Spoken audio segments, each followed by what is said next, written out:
உனது குருதி அந்த கபாலியின் குருதியுடன் கலந்துவிட்ட களங்கமாவது சாம்பலாகட்டும்.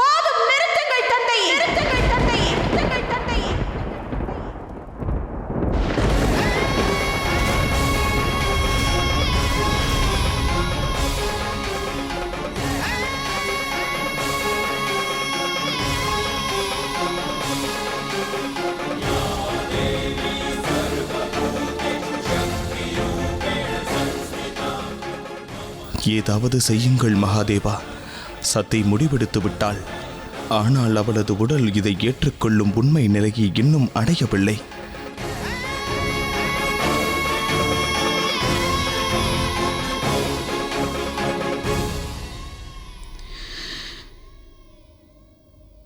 நான் நினைத்தால் இப்பொழுதே தங்களை அழித்துவிட முடியும். ஒரு புதிய துவக்கத்தை என்னால் உருவாக்க முடியும். ஆனால் இந்த உடலின் ஒரு பகுதி தங்களிடமிருந்து வந்துள்ளது. தாங்கள் தங்கள் அங்கத்தை அவமானப்படுத்தலாம், என்னால் இயலாது. உயிருடன் இருக்கும் பொழுது என் தந்தைக்கு என்னால் வழிகாட்ட இயலவில்லை. என் மரண நெருப்பின் பிரகாசமாவது என் தந்தைக்கு வழிகாட்டியாக இருக்கட்டும். மகாதேவரின் வார்த்தையை மீறி வந்த என்னுடைய பாவமும் சாம்பலாகிவிடும்.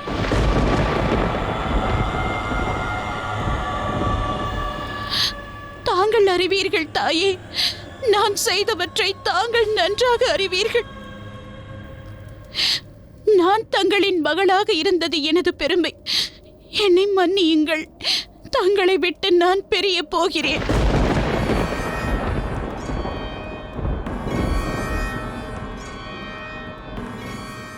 தன் கணவர் பேச்சை ஏற்காமல் தன் இல்லத்தை விட்டு வெளியே வந்த ஒரு பெண்ணுக்கு அவமானம் ஏற்பட்டு விட்டது. அந்த அவமானத்தோடு நான் இங்கிருந்து செல்ல இயலாது. என்னை மன்னித்து விடுங்கள் மகாதேவரே, மன்னித்து விடுங்கள்.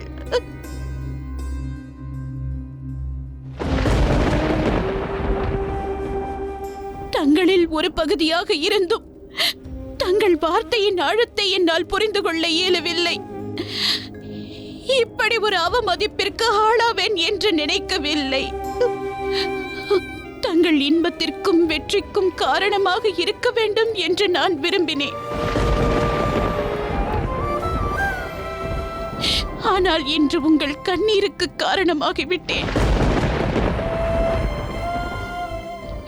நான் தங்களுக்கு வாரிசை கொடுக்க வேண்டும் என்று விரும்பினேன். ஆனால் இன்று உங்கள் மனதில் வலியை மட்டுமே விட்டு செல்கிறேன் மகாதேவா.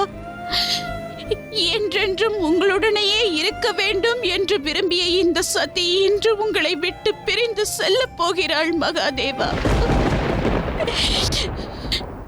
இந்த அபலையை மன்னித்து விடுங்கள்.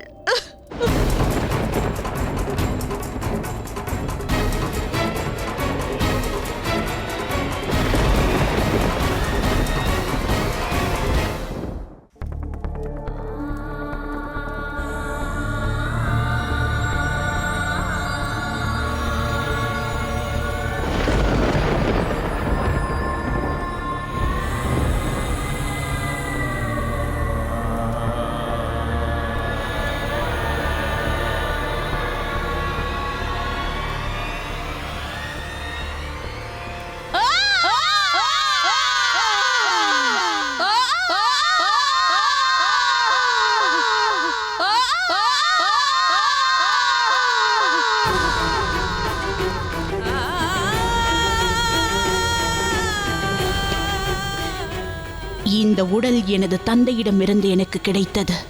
ஆனால் என் தந்தையின் உள்ளம் பாவத்தால் நிறைந்திருக்கிறது. நான் இந்த உடலை இன்று எரித்து சாம்பலாக்கப் போகிறேன். அதன் பிறகு சதியின் உண்மைத்தன்மை மட்டுமே மீதம் இருக்கும்.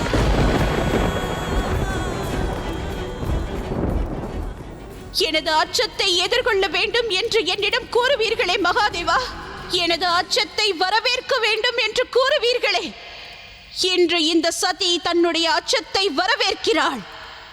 இன்று இந்த சதியானவள் அக்னியை வரவேற்கிறாள்.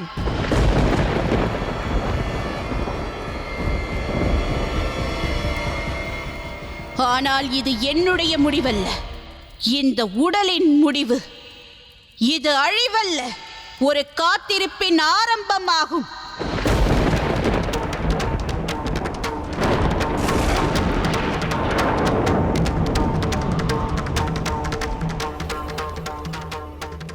இந்த சதி மீண்டும் பிறந்து மகாதேவரை மணக்கப் போகும் புனித யாத்திரைக்கான ஆரம்பமாகும்.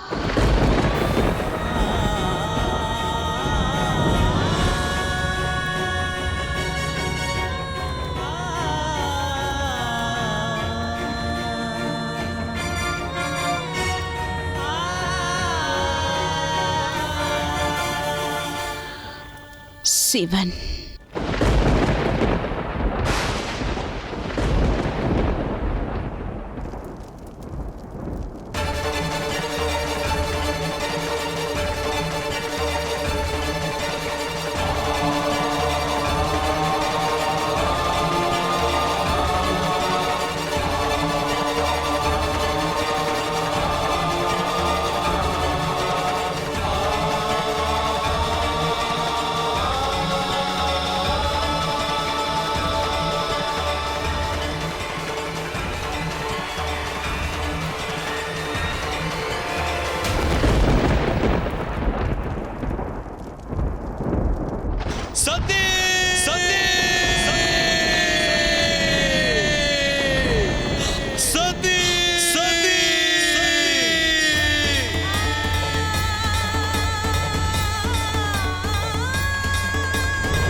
இப்படித்தான் என் வாழ்க்கை முடிந்து போனதா?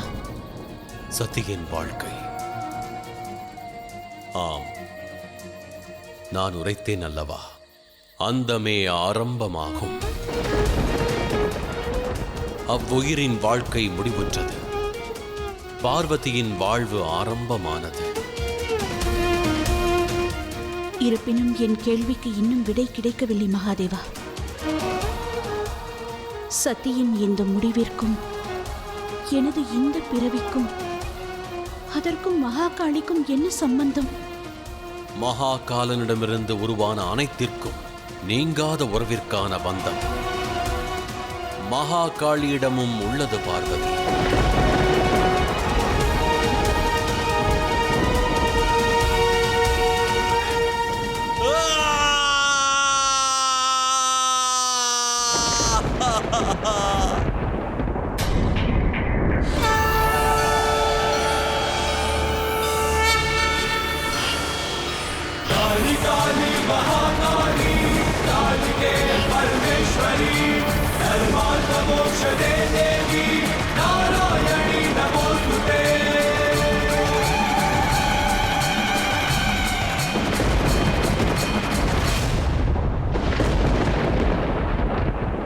நான் உன்னை நிராசைப்படுத்தி விட்டேன், தோல்வியும் அடைந்து விட்டேன். ஆம்,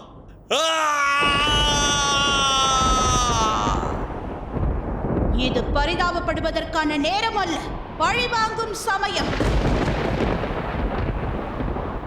ஆரம்பிக்கும் முன்பே அழிந்து போன ஒரு கதை.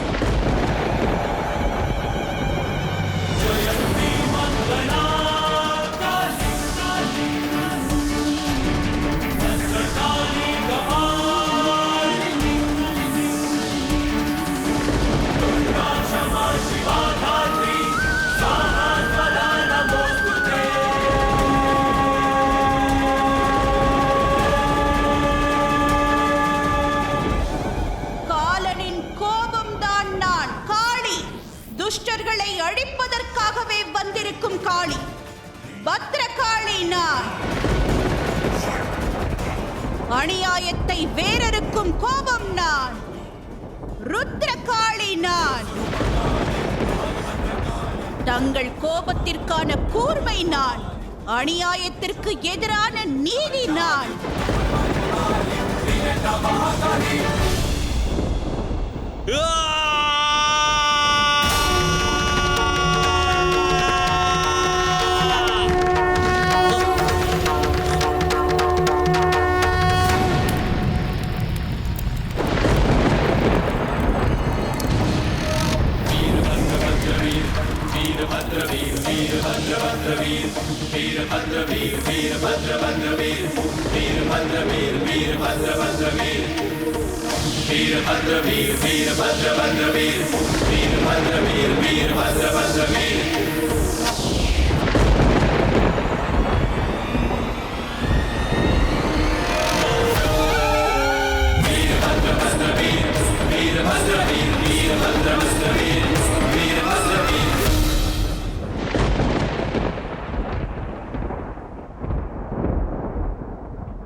பத்ரகாளி மற்றும் எனது அங்கமும்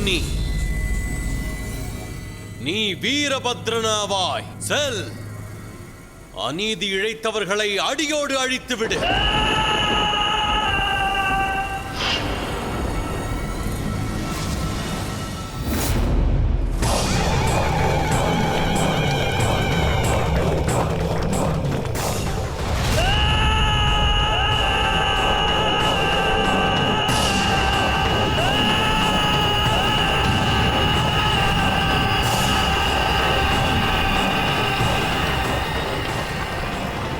இந்த ஓம்காரத்தை கேட்டாயா தக்ஷா? இது உன் அகங்காரத்தின் அழிவிற்கான சங்கோலியாகும். நான் தக்ஷன், மா மன்னன். நான் அந்த கபாலிக்கு அவனது நிலை என்ன என்பதை உணர்த்தியவன். அந்த கபாலி என்ன நினைத்திருக்கிறான்? என் மகளை மனம் முடித்து என்னை அவமானப்படுத்த நினைத்தானா? அவன் மரியாதையை நான் தூள் தூளாக்கி விட்டேன். அவன் என்னிடமிருந்து என் புதல்வியை பறித்தான். நான் அவன் மனைவியை பறித்து விட்டேன்.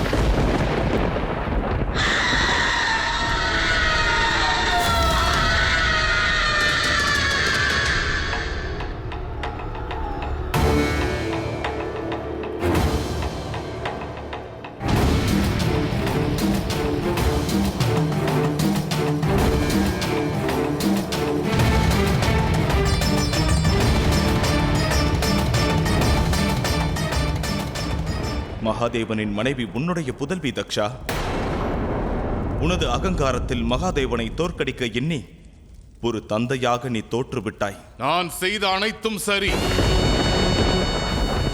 எந்த புதல்வி தன் தந்தையை அவமானப்படுத்தினாலும் அவளது மரணத்திற்காக வருத்தப்பட வேண்டாம், சந்தோஷப்பட வேண்டும்.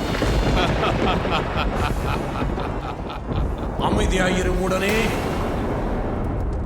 சதி தனது தந்தையை அவமானப்படுத்தவில்லை. ஆனால் நீதான் தந்தையாக உன்னையே அவமானப்படுத்திக் கொண்டாய்.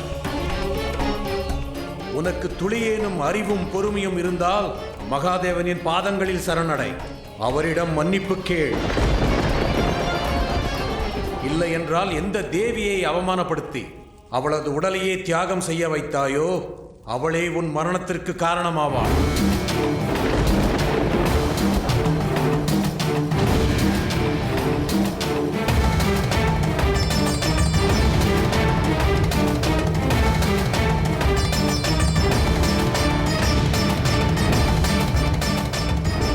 நான் தக்ஷன்.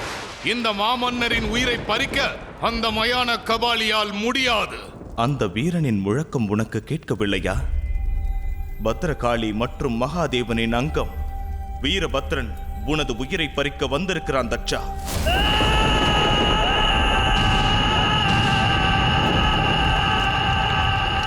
வீரர்களே, நமது யாகத்தை கெடுக்க வந்தவன் யாராக இருப்பினும் தகுந்த பதிலடி கொடுங்கள். நீயே உனது வாழ்க்கையை முடித்துக் கொள்ள பார்க்கிறாய் தக்ஷா. உனக்கு உயிரின் மீது ஆசை இருந்தால் உன் அகந்தையை விட்டுவிடு. சதிக்காக சிவனிடம் நீ மன்னிப்பு வேண்டிக்கொள். ஒருபோதும் முடியாது. நான் ஒருபோதும் அந்த கபாலியிடம் மன்னிப்பு கேட்க மாட்டேன். அப்படி என்றால் நீ மரணத்தை தழுவ தயாராகிவிடு. வணங்காதவனின் தலை சரீரத்தில் இருந்து என்ன பயன்?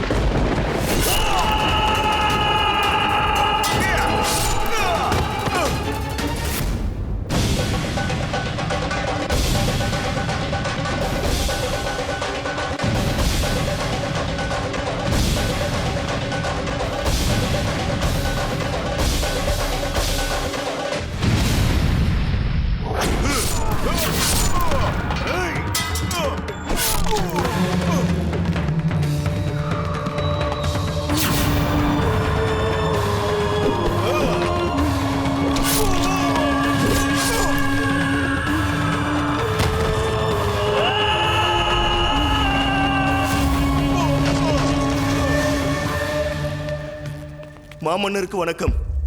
வீரபத்ரன் படைகளை துவம்சம் செய்து விட்டார். நமது யாகத்தை நோக்கி வந்து கொண்டிருக்கிறார். என்னுடைய கருத்து என்னவென்றால், உன்னுடைய கருத்தை யாரும் இங்கு கேட்கவில்லை. ஏனென்றால் என்னை பாதுகாக்க பிரபஞ்சத்தில் ஒரு சக்தி ஒன்று உள்ளது.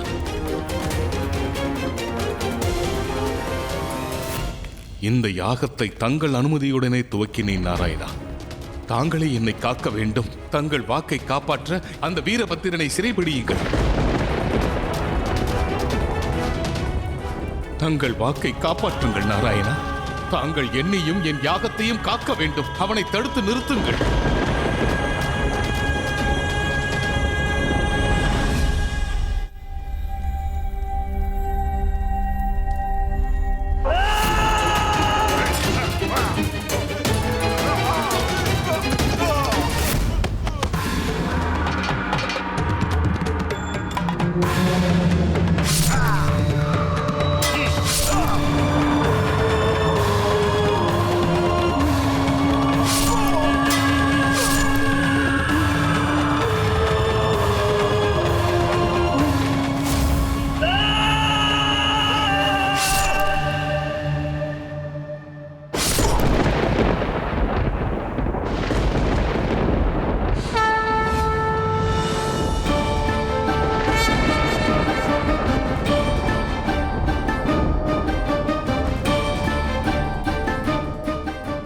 தாங்கள் இங்கு வந்திருப்பதன் காரணம் அறிவேன் நாராயணா. ஆனால் பத்ரகாளியின் கட்டளையை நான் நிறைவேற்றியாக வேண்டும். தயை கூர்ந்து நான் செய்ய இருக்கும் கடமையின் பாதையிலிருந்து விலகிச் சென்று விடுங்கள். நீ உனது கடமை என்னும் பந்தத்தில் கட்டுப்பட்டுள்ளாய். நான் எனது வாக்கை நிறைவேற்ற வேண்டும். அப்படியெனில் நான் தங்களை எதிர்க்க வேண்டுமா? நீ உன் கடமையை செய். நான் என் தர்மத்தை காக்கிறேன்.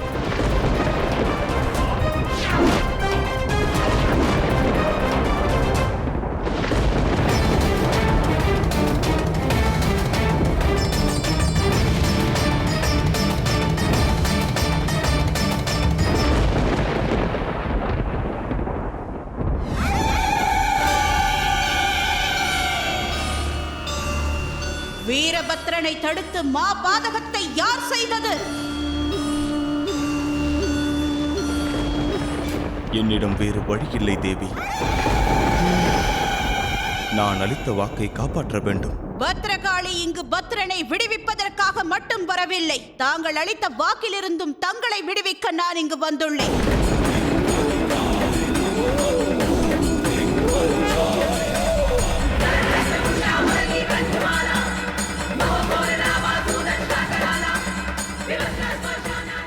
செல்லுங்கள் வீரபத்ரா. சதியின் அவமானம் மற்றும் மரணத்திற்கான தண்டனையை அளித்துவிட்டு வா. நீ இதை செய்வதனால் இந்த உலகம் அறிந்து கொள்ளட்டும். எப்பொழுதெல்லாம் ஒருவன் பெண்ணை அவமானப்படுத்துகிறானோ அதற்கு அவன் உயிரை விலையாக தர வேண்டும் என்பதை உணர்த்து.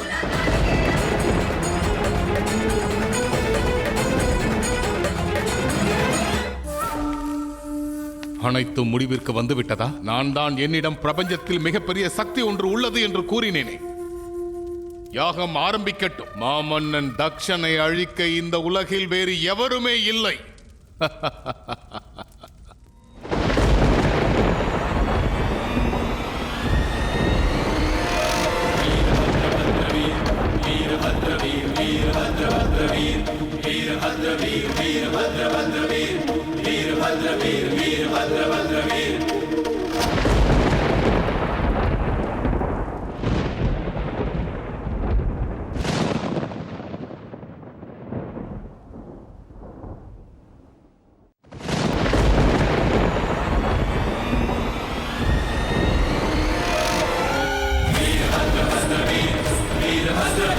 நாராயணா, அசத்தியம். இது எப்படி நடக்கும்? நாராயணா, நீங்கள் எனக்கு வாக்கு கொடுத்தீர்கள். நான் அளித்த வாக்கை நிறைவேற்றி விட்டேன். ஆனால் என்ன? ஆனால் என்னை விடவும் பெரும் சக்தி ஒன்று உள்ளது. அந்த சக்தி தான் வீரபத்திரனை என் பிடியிலிருந்து மீட்டு விட்டது.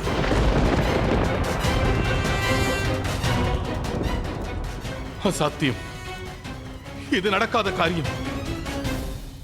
நான் தான் கூறினேனே தக்ஷா, நீ உண்மையை உணரும் பொழுது அனைத்தும் கைமீறி போயிருக்கும்.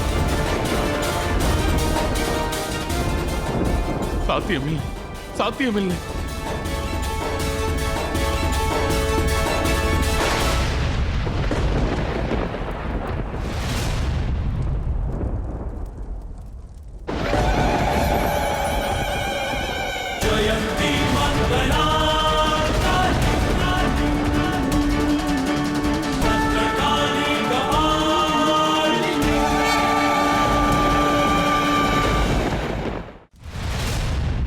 தந்தையை மிகப்பெரிய செல்வம் என்று கருதுவார்கள்.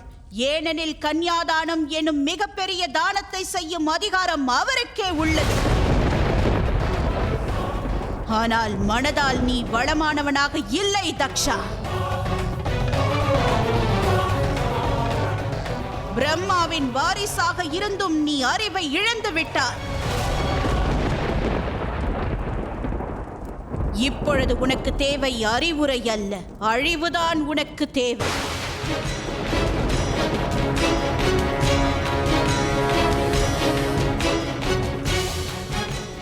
வீரபத்ரா, மது இழந்த இவனது எண்ணத்தில் அசுரனே குடிகொண்டிருக்கிறான். அந்த அசுரத்தனத்தால் தான் இந்த பாவத்தை புரிந்திருக்கிறான்.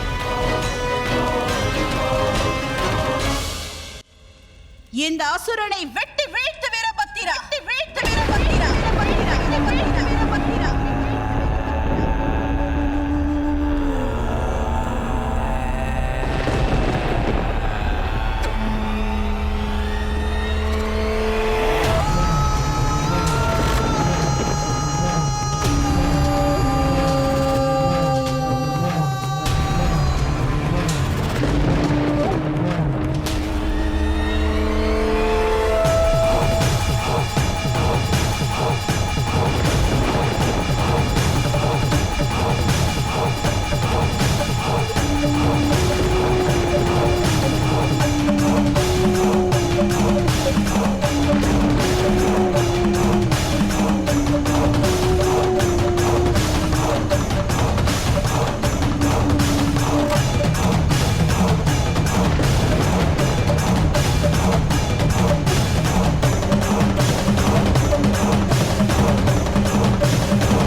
சிவன்தான் உண்மை என்பதை நான் உணர்ந்து கொண்டேன். உண்மை எதுவோ அவளே சதி.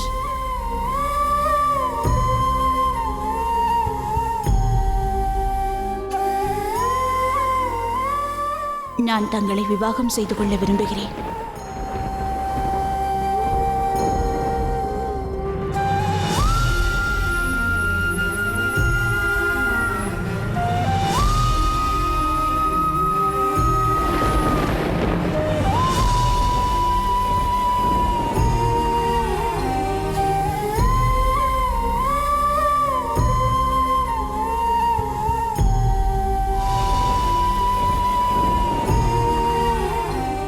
செல்லும் பயணம் கடுமையாக இருக்கலாம்.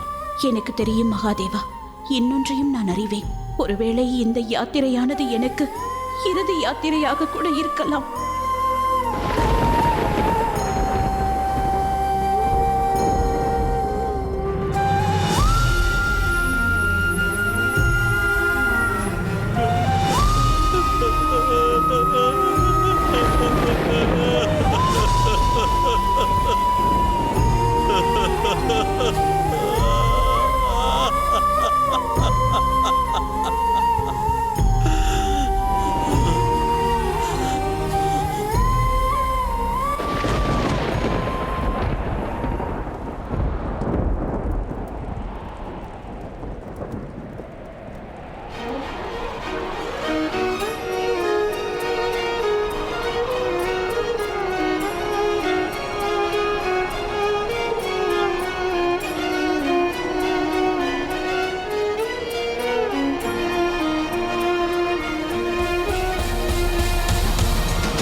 மகாதேவர் தன் நிலை மறந்துவிட்டார் நாராயணா.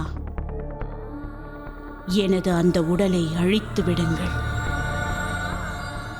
அப்பொழுதுதான் மகாதேவர் மீண்டு வருவார்.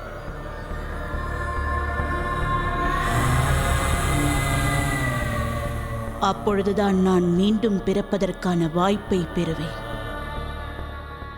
சிவனும் சக்தியும் மீண்டும் இணையும் வழியை காட்டுங்கள் நாராயணா.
சுதர்சன சக்கரம் சதியின் உடலை பிரித்தெடுத்து விட்டது. சதியின் சக்தியையும் பிரித்து விட்டது. பாகங்களாக வீழ்ந்த இடங்கள் சக்தி பீடங்களாகியது. சக்தி பீடங்களை தேவியரும் பைரவரும் காக்கின்றனர். அதில் ஒரு இடம்தான் ஜுவாலாகிரி. அதனை அம்பிகா தேவியும் பைரவரும் காக்கின்றனர். இங்கு சதியின் ஜீவன் விழுந்தது. அப்படியென்றால் எனது கடமை என் சக்தியின் எல்லை வரை செல்வதா? சதியின் சரீரத்தால் அதை தாங்க இயலவில்லை. ஆகையால் நான் பார்வதியாக புனர்ஜென்மம் எடுத்துள்ளேன். அப்படியென்றால் நான் சக்தியின் எல்லையை அடைவதற்காகத்தான் இப்பொழுது மகாகாளியாக நான் உருவெடுத்திருக்கிறேனா?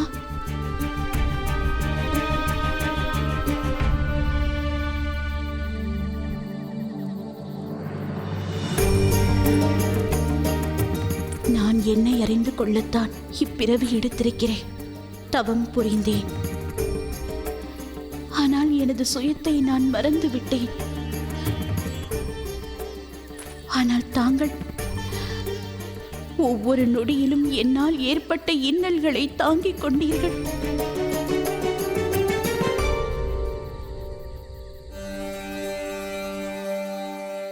சதி என்னை விட்டு சென்ற பிறகு நிம்மதியற்று என் மனம் சஞ்சலம் அடைந்திருந்தது.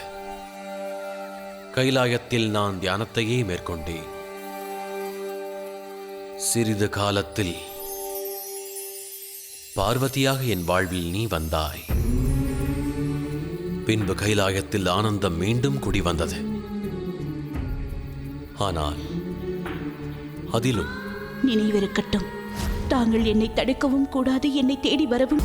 நானாக தங்களை அழைக்கும் வரை நீங்கள் என்னிடம் வரக்கூடாது. கைலாயத்தை விட்டு வெளியேறியது தவறுதான் மகாதேவா. அது போன்ற ஒரு தவறை இனியும் என் வாழ்வில் நான் புரிய மாட்டேன். எவ்வளவு இரக்கமற்றவள் நான்! முதலில் பிரிவெனும் துன்பத்தை தந்தேன். எனது சுயத்தை மறந்து மீண்டும் உங்களுக்கு அனைத்தையும் ஞாபகப்படுத்திவிட்டேன். உன்னை பற்றி நினைவுகள் எனக்கு துன்பம் அளித்ததே இல்லை பார்வதி, ஆனந்தத்தையே அளிக்கிறது. ஏனெனில் ஆனந்தத்திற்கான காரணம் நீ.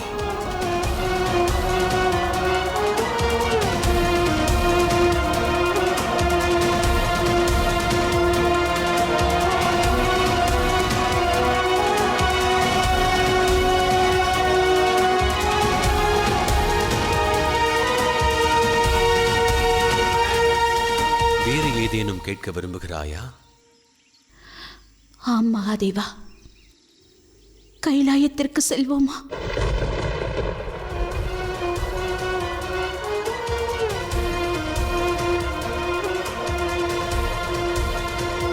இனி தங்களை விட்டு ஒருபோதும் நான் நீங்க மாட்டேன்.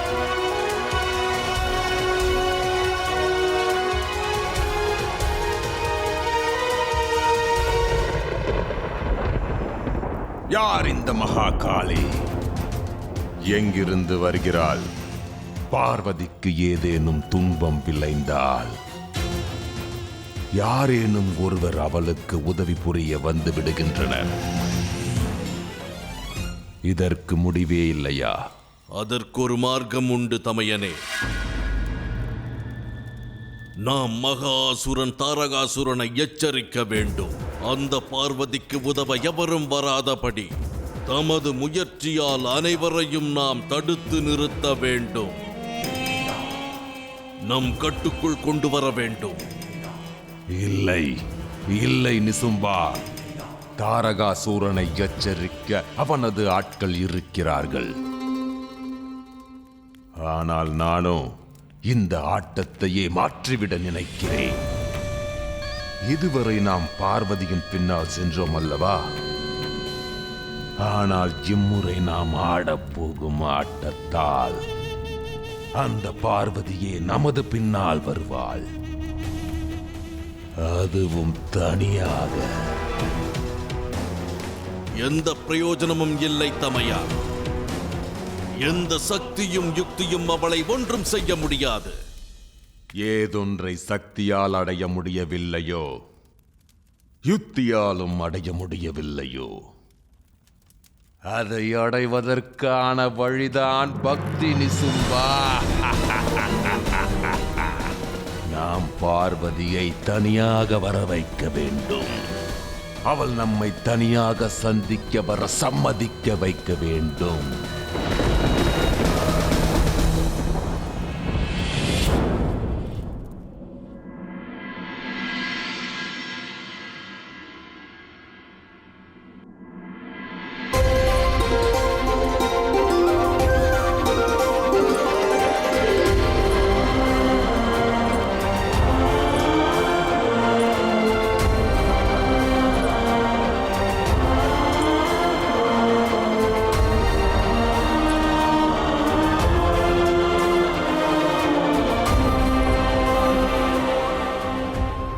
பார்த்தாயா கௌரி, தம் இறைவி மீண்டும் வருவதை வரவேற்க கைலாயமே திரண்டுள்ளதை கண்டாயா?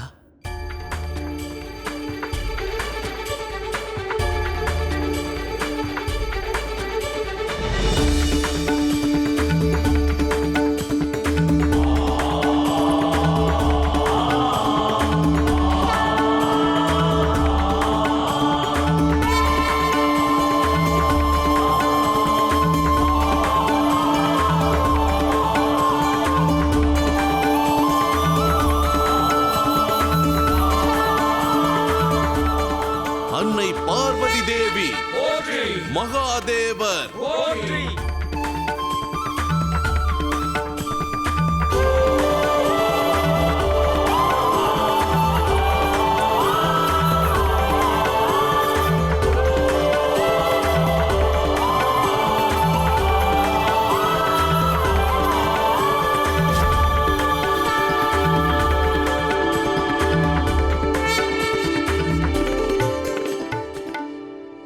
இனி தாங்கள் கைலாயத்தையும் தமது புதல்வர்களையும் விட்டுவிட்டு எங்கும் செல்ல மாட்டீர்களே?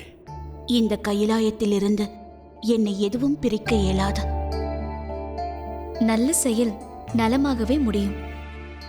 இனி மீதம் இருக்கும் துஷ்டர்களின் முடிவு விரைவில் உறுதி செய்யப்படும்.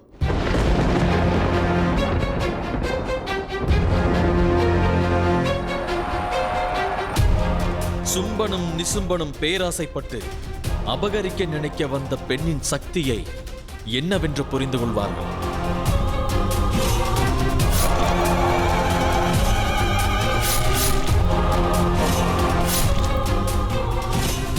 இம்முறை தாங்கள் தங்கள் கோபத்தை கட்டுப்படுத்துவதில் வெற்றி அடைவீர்கள். இப்பொழுது சும்பனும் நிசும்பனும் தாங்கள் எதிரில் வந்தால் தாங்கள் மகாகாளியின் அவதாரம் எடுத்து அவர்களை அழிப்பதில் தயக்கம் காட்ட மாட்டீர்கள். அதன் பிறகு எந்த படைப்பிற்கும் எந்த துன்பமும் நேராது.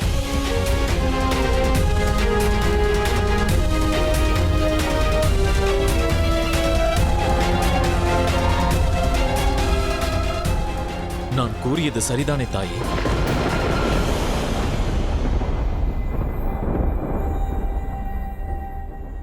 இது குறித்து நாம் பிறகு உரையாடலாமா தேவேந்திரா?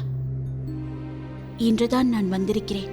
ஆகையினால் நான் உங்கள் அனைவருடன் சேர்ந்து உணவருந்த விரும்புகிறேன். நிச்சயமாக பார்வதி தேவி. கைலாயத்தின் இன்றைய பிரகாசத்திற்கு பௌர்ணமி நிலவின் ஒளி மட்டும் காரணம் அல்ல, இதற்கு ஆனந்த கொண்டாட்டத்தின் பிரகாசமும் தான் காரணம். ஆம் லக்ஷ்மி தாயே, தங்களின் வழிகாட்டுதலின்படி எல்லா ஏற்பாடுகளையும் செய்கிறோம்.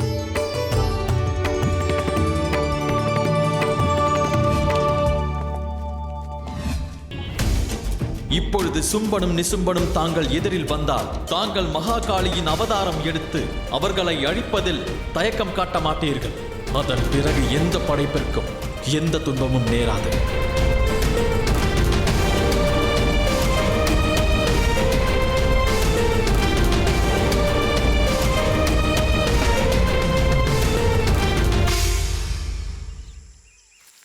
பொறுமையாக செல் நிசும்பா. இவ்வாலயம் ஒரு மாபெரும் அசுரனின் கட்டுப்பாட்டில் உள்ளது. யாரது?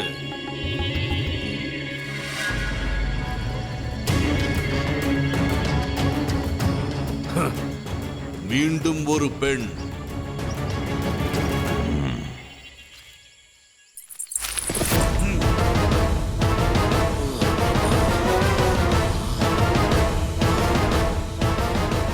தாரகா, தாரகாசுரா,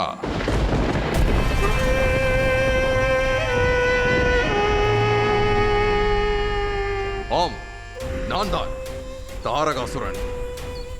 என் எதிரிகளின் முடிவை தீர்மானிக்கும் தாரகாசுரன். தங்களை இக்கோலத்தில் பார்க்க என்னால் நம்ப முடியவில்லை. மாவீரன் அசுரன் தாரகாசுரன் ஒரு பெண்ணின் வடிவத்திலா?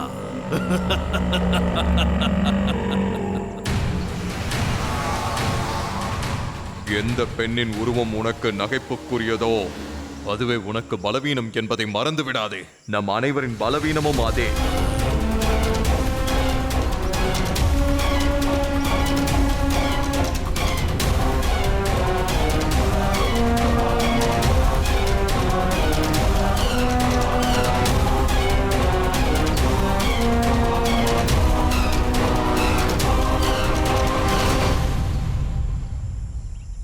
நாம் மூவரும் பெற்ற வரத்தினால் எந்த ஆண்மகனாலும் நம்மை கொல்ல இயலாது.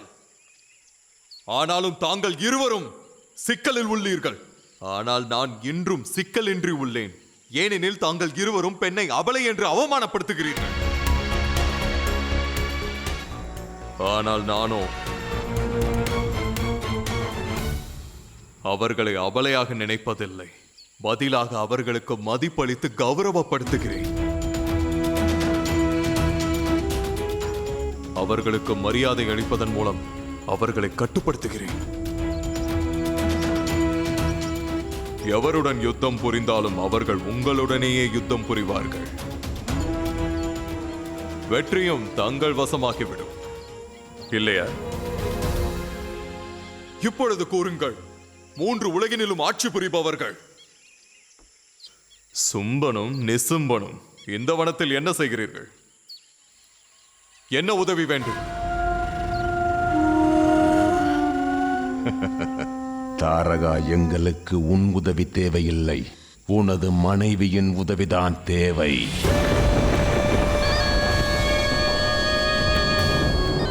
எதற்காக?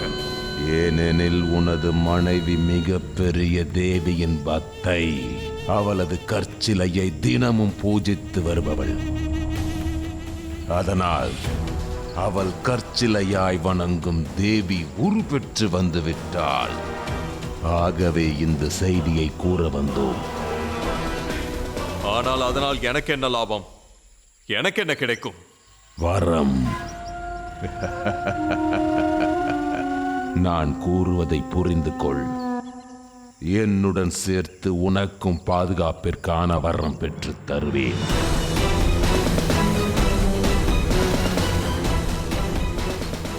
நீ உலகிற்கும் அதிபதியாகும் தகுதி பெற்றவன் தான். நீ மேலும் ஒன்றை புரிந்து கொள். நான் காலத்தை விரயமாக்குவதில்லை. உனது மனைவி எங்கே? தேவியின் மிகப்பெரிய பக்தை தாருகா.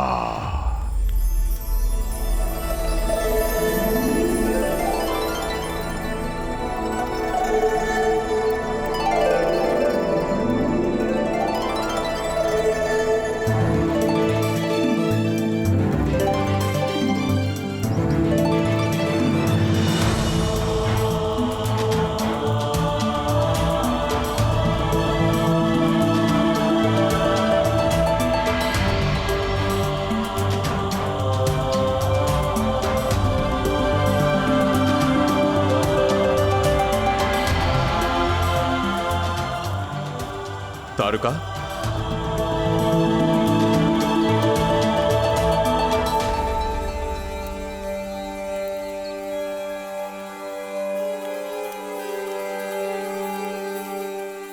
கட்டளையிடுங்கள். உனக்கு வழிபாடு எவ்வளவு முக்கியம் என்று நான் அறிவேன். அதனால் தாங்கள் என்னுடைய வழிபாட்டில் இதுவரை எந்த இடையூறும் செய்ததில்லை. ஆனால் இன்று செய்துள்ளீர்கள். அப்படி என்றால் ஏதோ காரணம் இருக்கும். கட்டளையிடுங்கள். நான் காத்திருக்கிறேன். நான் கணவன் எதையும் பெற வரவில்லை, தர வந்துள்ளேன். ஒரு நற்செய்தி. நற்செய்தியா? உனது எதிர்பார்ப்பு நிறைவேறப் போகிறது. நீ எந்த சக்தியை வருடக்கணக்கில் வழிபட்டு வந்து கொண்டிருக்கிறாயோ அத்தாய் தன் உருவத்தை எடுத்து விட்டாள். என்ன? என்னை போல் பாக்கியம் பெற்ற மனைவி வேறு யார் இருக்க முடியும்?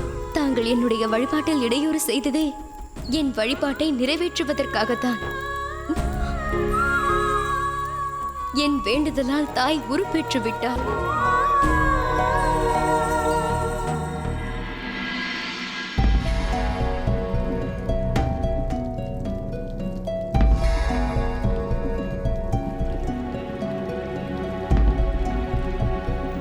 கௌரி,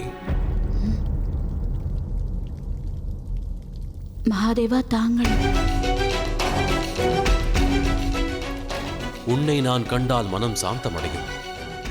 ஆனால் கைலாய நாயகி கைலாயம் வந்தடைந்தும் அவள் மனம் சஞ்சலம் அடைந்துள்ளது. அது ஏன்? என் சஞ்சலத்திற்கான காரணத்தை அறிந்திருந்தும் அதை பற்றி பேசி ஏன் என் கவலையை அதிகரிக்கிறீர்கள்? நான் அதை பற்றி பேச விரும்பவில்லை. கண்களை மூடிக்கொள்வதால் பகல் இருளாகிவிடாது கௌரி. உன் லட்சியத்தை நோக்கி நீ பயணம் செய்வது எவருக்காயினும் நிச்சயம் அது எல்லையற்ற சுகம் அளிக்கக்கூடியதாகும். உண்மை வார்த்தை கூற ஏன் மறுக்கிறாய்?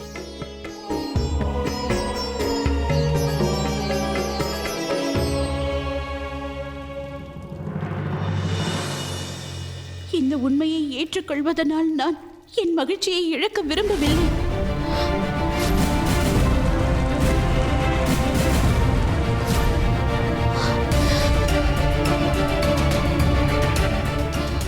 உன் அச்சத்தை கொண்டு நீ வருந்துவதினால் அந்த அச்சமே உன் முன் பெரிதாக நிற்கும் கௌரி. நடக்கப் போவதை அறிந்திருந்தும் மீண்டும் அந்த தவறை என்னால் எப்படி செய்ய இயலும்? தங்களின் மனைவியானது, கைலாய நாயகியானது தங்களுக்கு உறுதுணையாக இருந்து தங்களுக்கு சேவை செய்வதற்காகத்தான்.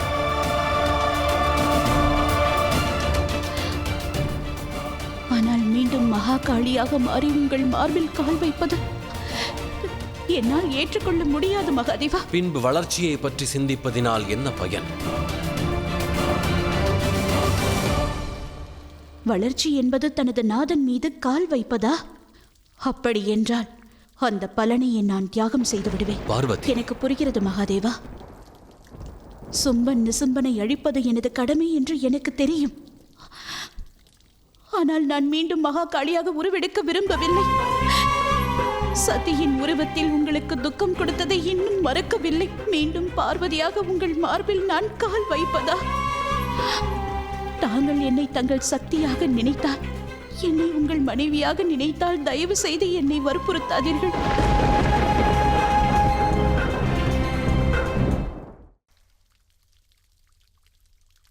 நான் உனது பதியானாலும் உன் எந்த முடிவிற்கும் நான் சம்மதம் தெரிவிப்பேன். உன்னுடைய முடிவிற்கு நான் தடையாகவும் இருக்க மாட்டேன்.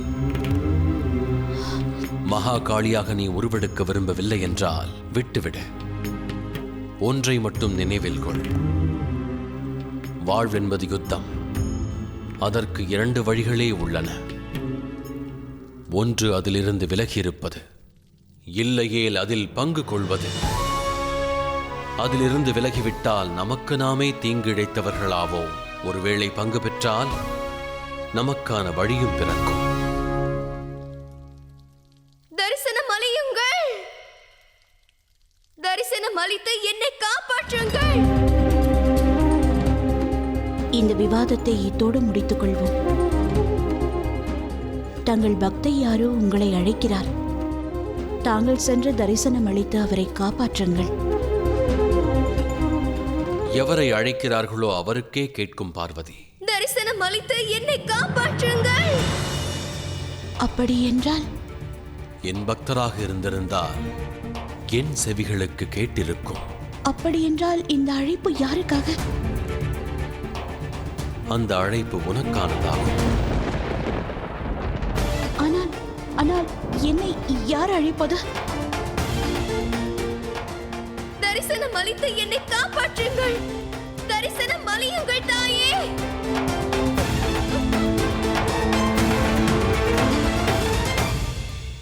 பக்தர்களுக்கும் பகவானுக்கும் பிரிக்க இயலா பந்தம் உருவாகும் கௌரி. தன்னுள் இருக்கும் தேவியை உணரும் எவரும், எந்த பக்தையும் அந்த தேவி உருவாகிவிட்டதை நிச்சயம் உணர்வார்கள். தரிசனம் அளியுங்கள் தாயே. தரிசனம் அளியுங்கள் தாயே.